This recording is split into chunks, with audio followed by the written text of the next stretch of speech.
teacher for 7th and 8th grade. And I want to talk to you, Juliana, about your opinion about this controversial topic about language and culture. And I want to start asking you, what do you think is the relationship between the language and culture?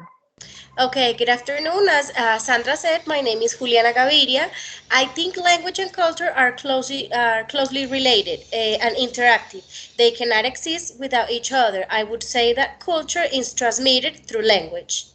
Good. I agree with you. I think that culture is transmitted to language.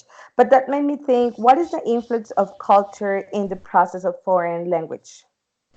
In language learning, culture plays a critical role because language makes the communication possible, allowing members of a society to engage in social and interactive activities that help them be as an active participant within the academic society.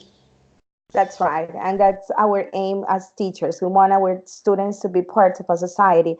But in which cultural expressions do you know countries have taught language through language? I would say body gestures. In Australia, for example, the thumbs up sign is rude. In Latin America, is not. In Latin America, we receive business cards with one hand and put it in our pocket. In Japan, for example, they receive it with two hands and carefully look at it. Yeah. So that makes me think how important it is to teach those little tips to our students, right? Mhm. But let me move to another question. Um, why do you think it's important to have an oral tradition in a country? Oral traditions and expressions are used to pass on knowledge, cultural and social values, and collective memory. It is very important because they play a crucial part in keeping cultures alive. That's right. But do you think that do you teach language using culture or do we teach culture using language? In your personal opinion? Okay, I would say both cases apply. Teaching culture is nothing new to second language teachers. In many cases, teaching culture has meant focusing a few lessons on different topics that may be useful, especially if a goal of a language instruction is to enable students to function effectively in another language and society.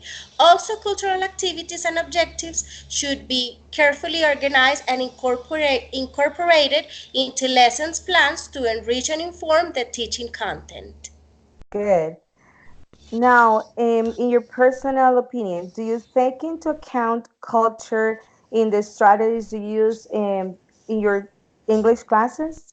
Absolutely. We have a socio-cultural achievement in school, and it is focused on teaching cultures through mini projects. I have done a lot of activities like visit abroad. Students choose different countries, they research all the information on the country, and prepare presentations with a stand so the rest of the group meet their culture.